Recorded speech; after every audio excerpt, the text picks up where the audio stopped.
আদালতটা যদি চোর হয়ে গেল তবে সাধারণ মানুষ কতদিন না করতে পারবে। ক্ষমতার অপব্যবহার, পক্ষপাতিত্বের অভিযোগ তুলে এবার বিচারকের বিরুদ্ধে সরব হলেন আদালতের আইনজীবীরা। বিচারকের অপসারণের দাবি তুলে আদালতের প্রধান গেটে পোস্টার লাগিয়ে তালা বন্ধ করে দেওয়া হয়। আদালতের ভেতরেই চলে আইনজীবীদের বিক্ষোভ, যার জেরে আদালতের মধ্যে চলে ব্যাপক চিৎকার চেঁচামেচি, স্লোগান ওঠে চোর চোর। আর এতটাই চিৎকার চেঁচামেচি হয় তাতে করে আদালতের বাইরেও সেই চিৎকার শুনে জমায়েত হয় সাধারণ মানুষের। তবে আইনজীবীদের বিক্ষোভের জেরে এদিন আরামবাগ মহকুমা আদালতে বন্ধ হয়ে যায় বিচার প্রক্রিয়া। তার জেরে চরম সমস্যায় বিচারাধীন সাধারণ মানুষ, এমনকি আসামিদের আরামবাগ মহকুমা আদালতে ঢুকতে দেওয়া হয় না। আইনজীবীদের অভিযোগ, বিচারক গৌতম নস্কর তিনি নিজের ক্ষমতার অপব্যবহার করছেন, পাশাপাশি বিচার প্রক্রিয়ায় পক্ষপাতিত্ব করছেন বলে অভিযোগ, যার জেরে বিচারাধীন সাধারণ মানুষকে হয়রানি হতে হচ্ছে। এমনকি এই ঘটনায় গত 27 মার্চ থেকে এই বিচারের এজলাস বয়কট করেছেন বলে দাবি আইনজীবীদের। 27/3/2024 তারিখ থেকে আরম্ভ হয়েছে। একটি মাত্র কোর্ট, যে কোর্টটি হচ্ছে সিনিয়র ডিভিশন অ্যাপিলেট কোর্ট, এবং তার নাম হচ্ছে গৌতম নস্কর। ওনার কোর্ট আমরা বয়কট করতে বাধ্য হয়েছি লিটিগ্যান্ট পাবলিকদের স্বার্থে, এবং যা উনি হুইমজিক্যালি অর্ডার দিতেন, কোনো কেসের নিষ্পত্তি করতেন না। বছরের পর বছর কেসের অর্ডার পেন্ডিং ছিল, জাজমেন্ট বছরের পর বছর পেন্ডিং। উনি কারুর সাথে সহযোগিতা করতেন না, এবং আমাদের সিনিয়র লয়ারদের এবং জুনিয়র লয়ারদের সঙ্গে দুর্ব্যবহার করতেন। সেই হিসাবে আমরা বার থেকে সিদ্ধান্ত নিয়েছি, এটা আমার একার সিদ্ধান্ত নয়, সমূহ আমাদের যে সদস্য আছে টোটাল সদস্যদের মিলিত সিদ্ধান্ত যে ওনার কোর্ট বয়কট করা হবে। অতএব সে কারণে গত 27/3/2024 তারিখ থেকে ওনার কোর্টে আমরা কেউ কাজ করছিলাম না। কিন্তু আমরা এই ঘটনাটা দিনের পর দিন আমাদের উচ্চতর আদালত কলকাতা হাইকোর্টকে জানিয়েছি রেজলিউশন করে, ডিস্ট্রিক্ট জাজ সাহেবকে আমরা জানিয়েছি, কিন্তু অদ্যাবধি কোনোরূপ আমরা ফল পাইনি।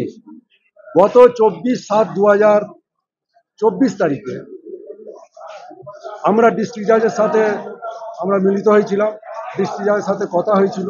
ডিস্ট্রিক্ট জাজ আগামীকাল আসবেন বলেছেন, এবং ওই 24/7 পর থেকে সমূহ ক্রিমিনাল কেস যেগুলো সেশনস ট্রায়াবল, ওনার কাছে সেশনস ট্রায়াবল কেস হয়, সেই সেশনস ট্রায়াবল কেসে ইচ্ছাকৃতভাবে ওয়ারেন্ট করছে।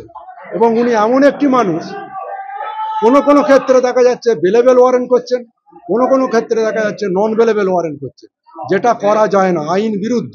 সেশনস কেসে ওয়ারেন্ট একটাই হয়, সেখানে বেলেবেল নন বেলেবেল বলে কিছু হয় না। তাহলে এই যে দ্বিচারিতা মনোভাব, এই মনোভাবের ফলে একটা আমাদের নিজেদের মধ্যে একটা ভাঙন ধরাবার উনি চেষ্টা করেছেন আমাদের সদস্যদের মধ্যে। এবং কিছু লিটিগ্যান্ট পাবলিক যাদের ওয়ারেন্ট হচ্ছে, তাদের কেন ওয়ারেন্ট হচ্ছে সেই কৈফিয়তটা আমাদেরকে দিতে হচ্ছে।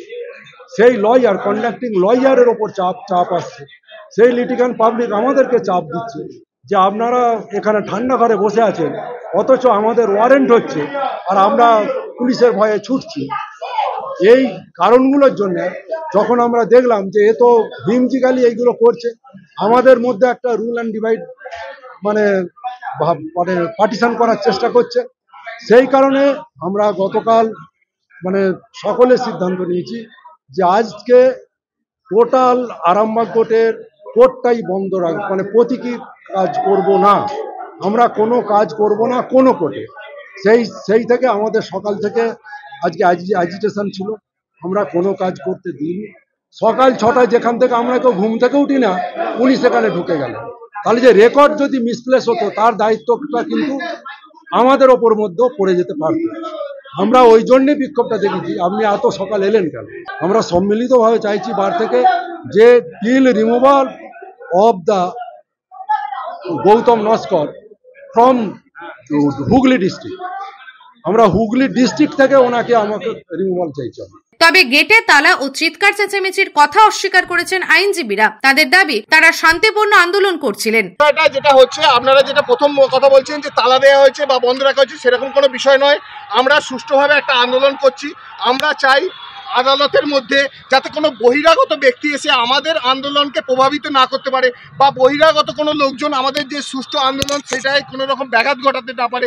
সেই জন্য আমরা বহিরাগত দিকে আটকে রাখার জন্য, যাতে তারা জুডিশিয়াল সিস্টেমের মধ্যে এসে বা জুডিশিয়ালের মধ্যে এসে কোনো রকম বিশৃঙ্খলাময় পরিস্থিতি করতে না পারে, সেই জন্যই কিন্তু আমরা মানুষের পক্ষ থেকে বহিরাগতকে আটকে রেখেছি। যদিও এদিন এই বিক্ষোভ আন্দোলনের জেরে চরম ভোগান্তিতে পড়েছেন সাধারণ বিচারাধীন মানুষ। তাদের অভিযোগ, মামলার তারিখ থাকায় অনেকেই অনেক দূর থেকে আদালতে এসেছেন, কিন্তু আদালতে ঢুকতে পারছেন না। তাদের আশঙ্কা, আদালতে বিচার প্রক্রিয়া না হলে তাদের নামে গ্রেপ্তারি পরোয়ানা জারি হতে পারে।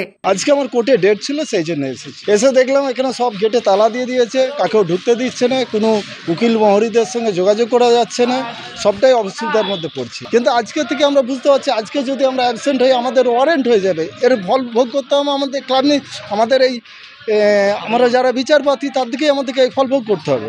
আমরা চাই কোর্ট খুলে যাক, আমরা হাজিরা দিই এবং আমাদের যাতে না আবার ওয়ারেন্ট হয়ে যায়, সেই জন্য আমরা চাইছি কোর্ট সচল হোক। সমস্যা বলতে আমাদের কোর্টের দিন ছিল 29 তারিখ, আমার খরাক পথের টাকা দেবার ডেট।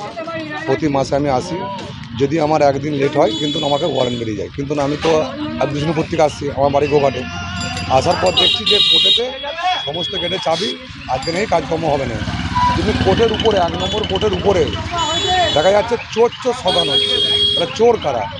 উকিলরা, জয় সাহেবরা। চোর রাজনীতিতে চোর চোরাই। আমরা শুনেছি তৃণমূল চোর বলছে, বিজেপি চোর বলছে, আদালতেও যে চোর শুনছি যে উকিলরা বা মৌরিরা চোর বলছে। উপরে ভাঙচুর হচ্ছে, দুমদাম আওয়াজ হচ্ছে, জানলা বন্ধ করে দিচ্ছে। আমরা যে এত দূর থেকে এলুম, আমাদের ক্ষতিপূরণটা কে দেবে? জজ ম্যাডাম দিবে? মৌরিরা তো টাকা নিয়ে নেবে। আজকে এসছি মানে মৌরিরা 200 টাকা 500 টাকা নিয়ে নেবে। তাহলে আমার এই ক্ষতিপূরণটা কে দেবে? আমার যদি ওয়ারেন্ট হয়ে যায় সে দায়িত্ব কে নেবে? আইন আদালত তো নেবে না। তাহলে আদালতটাই যদি চোর হয়ে গেল, তাহলে সাধারণ মানুষ কতদিন না করতে পারবে? নিউজ আজ বাংলা, আরামবাগ। নিঃসন্তান হওয়ার কারণ স্বামী বা স্ত্রী যে কেউ হতে পারেন। আইভিএফ এর অ্যাডভান্স সায়েন্স আর এক্সপার্ট কেয়ার লক্ষ লক্ষ কাপেলের স্বপ্ন সার্থক করেছে। তাই বন্ধাত্বকে হারাতে আপনাদের অবশ্যই আসতে হবে আরামবাগ প্রাণ আইভিএফ ফার্টিলিটি সেন্টারে। এখানে চিকিৎসা করিয়ে অনেক দম্পতি সন্তানের মুখ দেখেছেন। আমাদের ঠিকানা আরামবাগ, বসন্তপুর, আমতলা, বিবেকানন্দ পল্লী, 2 নম্বর রেলগেটের পাশেই। মোবাইল নাম্বার 7865858781 অথবা 7908098172।